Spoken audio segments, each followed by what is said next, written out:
Neka came into the room and tossed her bag and car key on the bed. She began pacing back and forth. Neka was sweating profusely and trembling at the same time. She had never been more confused and conflicted in all her 26 years of existence. Her room door opened and her sister came into the room and immediately got on her knees. Neka, please, protect my home. I will lose my home if you tell my husband what you saw. What did she see? A voice said, interrupting Nena's plea. Nena got on her feet and quickly wiped the tears from her eyes. The voice was that of Nena's husband, Emeka. He entered the room and looked at both sisters. He fixed his gaze on Neka. What is going on here? Why is your sister kneeling down and begging you? He asked. Chief and Lolo Nze were one of the prominent people in Abuja, in Nigeria. Chief Nze was stinkingly rich, handsome, and kind-hearted. He was into importation and exportation, a real Igbo man. After his wife Chinyere had her first daughter Nena, she developed complications during the birth of her second daughter Nneka and had to remove her womb. The pressure for Chief Nze to marry another woman that would bear him a son was met with complete resistance from Chief Nze. He loved his wife so much and couldn't imagine marrying another woman. This love was extended to his daughters. Chief Nze loved his daughters so much and often lavished them with expensive gifts and anything they desired. But something very undesirable was about to happen to the Nzes. Chigozie Nze would often send his wife and daughters on exotic holidays abroad.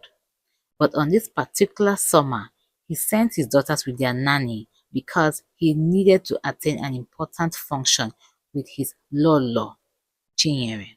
The fundraiser was going to have in attendance the creme de la creme of the society. Even the president was going to attend. Lolo Nze was to attend the occasion with her husband and leave the following day to be with her children. But fate had other plans. Nena and Nneka were in their teens, Nena being 16 while Nneka was 13. Everything was right in their world when the nanny interrupted their spa session with the news that would change the entire course of their life.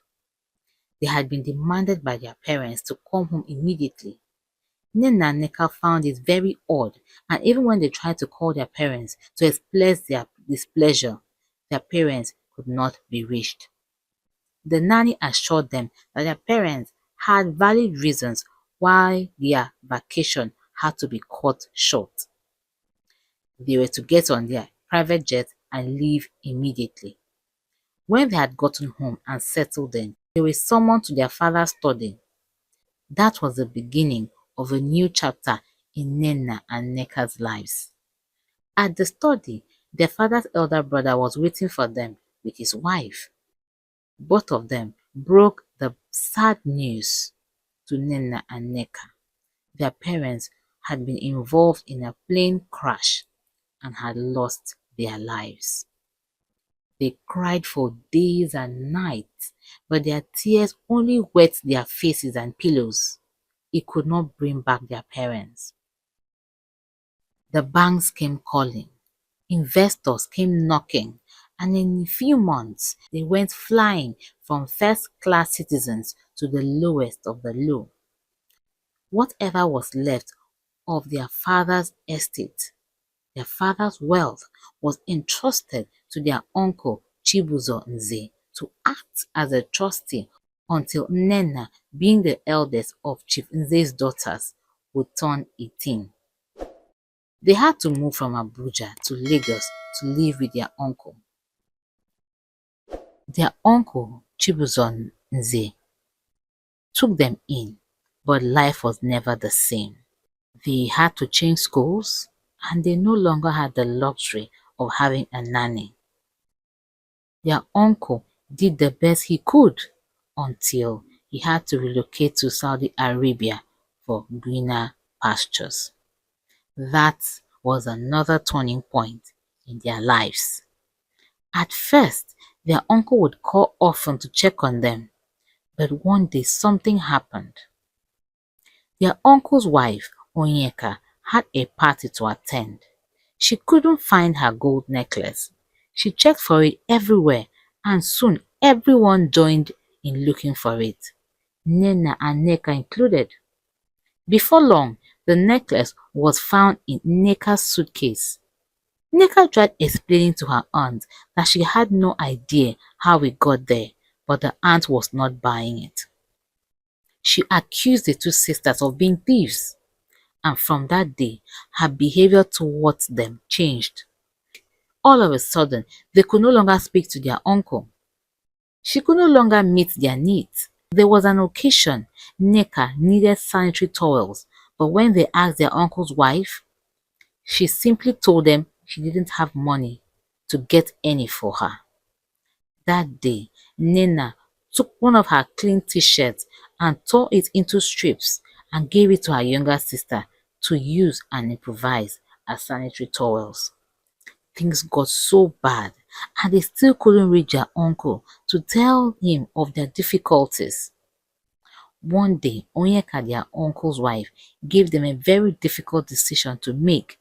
She informed them that her husband was experiencing a lot of problems abroad, and coupled with her 4 children, the financial weight was getting too heavy for her. She told the girls to choose between them who would continue with their education because she could only train one person in school. The 2 girls cried out their eyes. It seemed like just yesterday when they flew around in private jets. That night, Nena told her younger sister that she would stop schooling so that her sister would continue.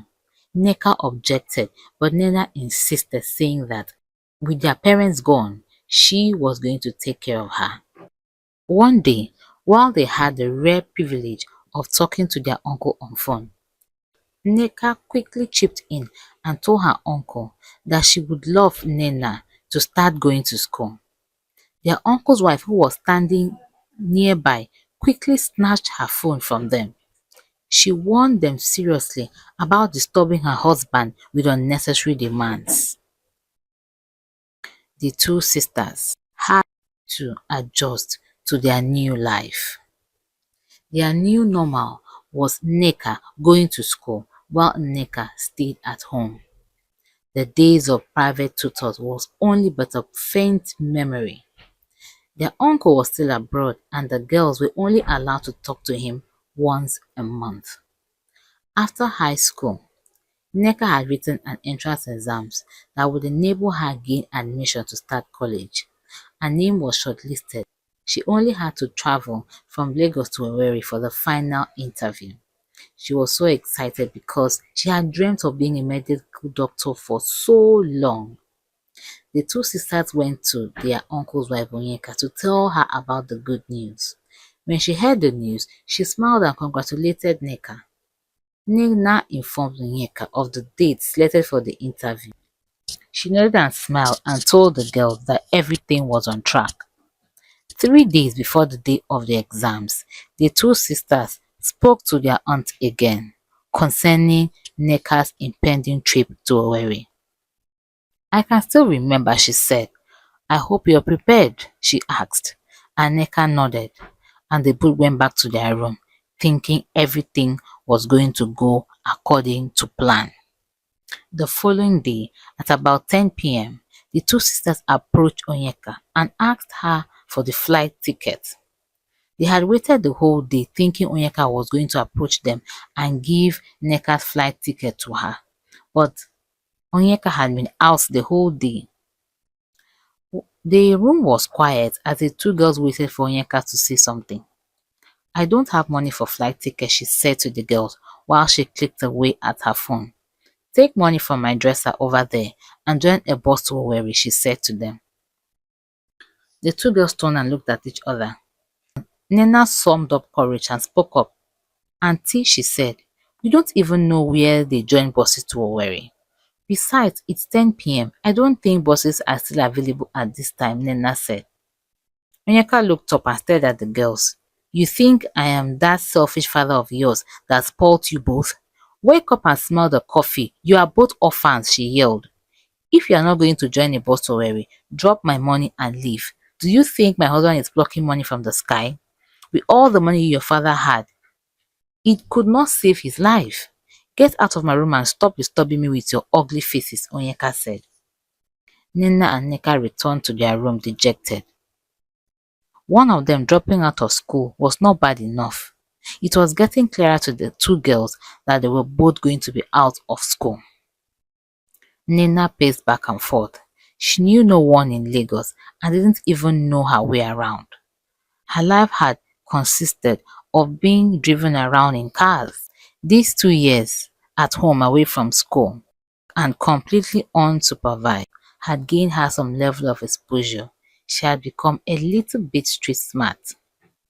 Is this how I am going to drop out of school? Does uncle know that his wife is doing this to us? Nneka asked her sister, who didn't have answers to the questions she was asking. Nina turned to her sister, who had begun to cry. I will be back, she said. Nina left and came back the following morning. Where have you been? A sleeping Nneka asked her sister Nena. Get up and dress up. Your flight is in 1 hour, Nneka said. Nneka stared at her sister and looked at the flight ticket in disbelief.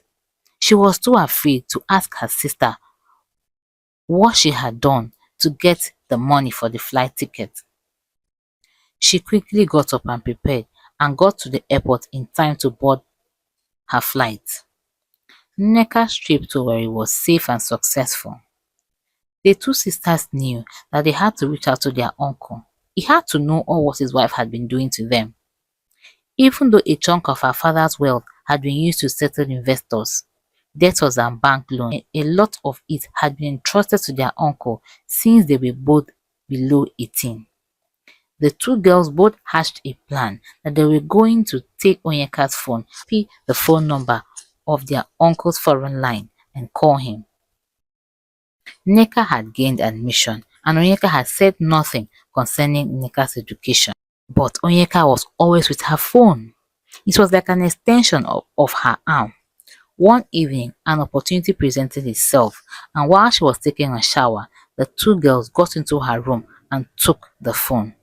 Unfortunately, it had a fingerprint security lock. The two girls left with their tails between their legs, but the unexpected happened. That same day, Onyeka informed the girls that their uncle would be coming back. The girls felt that finally things would be getting back to normal, especially since Nena was to turn 18 in a month. But normal was a thing of the past for the two sisters. When Chibuzo, their uncle, came back, Nena approached her uncle and told her that she would love to take over her father's estate since she was now 18. The uncle calmly told her that he would be inviting the family lawyer over the following day. The following day, the family lawyer was invited, and everyone sat and was prepared to hear what was going to happen next. The proceedings started. Chibuzo brought out documents showing business deals he had done with his late brother. The documents were presented to Nina and Nneka, and it showed that based on the document, everything now belonged to Chibuzo. Before their very eyes, their hope for a decent life was dashed to pieces. After the barrister left, Chibuzo turned to his nieces. Now, I'm tired of all the complaints I hear about you from my wife. Now, you both know that you are only living under my roof because of my benevolence. From today, I can only do what I can for both of you. I owe you all nothing. When your father was here, I had to beg for crumbs from him. He had connections with the high and mighty in the society, but as his elder brother, he did nothing for me. And my wife has been too kind to both of you. From today, you are both on your own, Chibuzo said to his nieces. Nena and Neka stared at their uncle in complete shock. They could not reconcile the man that would pet them and play with them while their father was alive, and this man that was so cold and distant. "You better be on your best behavior or you're out of my house," he said to them. He got on his feet and his wife followed suit. "You came to tell me you're 18 and you want to take over your father's estate. Happy adulthood," he said, and left the sitting room with his wife. Life for the two sisters took a different dimension. It was bad when Onyeka was in charge, but at least she fed them 3 times a day and took care of their needs. Now it was worse. Their uncle made sure that they were not given food. But Neka never starved because Nena would go out and come back with money. She paid for Neka's education. During Neka's third year in school, studying medicine, Nena told her sister that she had found a man she wanted to marry. Before Neka could come back from school, Nena and her fiancé had set a date for the wedding. Neka was curious to meet this man that had completely captured her sister's heart. The day she met Emeka Igwe, Nena's fiancé, she was impressed. He was handsome, gentle, rich, influential, and well-traveled. Just by speaking to him, Neka could sense the class he exuded. In the little time Neka spent with Emeka, she could see his kind heart and sense of duty. Their wedding was the talk of the town, and the internet wasn't left out. All the major blogs and content creators covered the event. It was an event because only the movers and shakers of the society were invited. After the wedding, Nena and her sister moved into her matrimonial home. Seeing the way Emeka doted on her sister reminded Neka of the way their father loved their mother. Life was looking up for the two ladies until two events occurred. One evening, Nneka, who had taken to content creation, had finished a live video and had decided to get a snack. She got to the kitchen and met her brother-in-law, frying. "I hope I didn't wake you," Emeka said, as he scooped some butter into the frying pan. "No, I was awake. I just need some snacks," Nneka said. "I am making some pancakes for your sister," Emeka said. Nneka walked past him and opened the pantry. Emeka was only wearing his pyjamas bottoms, and Nneka couldn't help but stare at his well-toned abs. Emeka was undoubtedly a handsome man, but seeing him bare-chested for the first time enticed Nneka. She quickly got the snacks and went back to her room. She avoided him the following day because that night she had a sensual dream about him. Nneka couldn't tell her sister what was happening to her. She was even ashamed of herself for having such thoughts about Emeka. On her 23rd birthday, she organized a birthday shoot and had rented a luxury shortlet apartment for the shoot. After the shoot, she decided to take a nap and woke up an hour after. Realizing that she had slept for an hour, she quickly got her things and decided to leave the apartment. As she came out of the apartment, she walked right into her sister, coming out of another apartment in a man's arms. The man was obviously not Emeka. Nneka's mouth fell open. Her sister walked right past her with the man. When Nneka recovered from her shock, she got into her car and drove home. While she was driving, she tried convincing herself that it was some sort of joke or prank, but Nneka knew it was real. Nena, her sister, was cheating on her husband, a man that had single-handedly changed their life. Nneka got into her room and tossed her bag and car key on the bed. She began pacing back and forth. Nneka was sweating profusely and trembling at the same time. She had never been more conflicted and confused in all her 26 years of existence. Her room door opened and her sister came into the room and immediately got on her knees. "Nneka, please protect my home. I will lose my home if you tell my husband what you saw." What did she see? A voice said, interrupting Nena's plea. Nena got on her feet and quickly wiped the tears away from her face. The voice was that of Nena's husband, Emeka. He entered the room and looked at both sisters. He fixed his gaze on Neka. What is going on here? Why is my wife kneeling down and begging you? He asked. Neka had a tough decision to make. What do you think is going to happen? Do you think Neka will tell Emeka about what his wife has been up to? Do you think he will forgive her? Share your thoughts in the comment section below. If you enjoyed this video, do give it a thumbs up. Subscribe and share this video with a friend or two that you feel will like it. Thank you.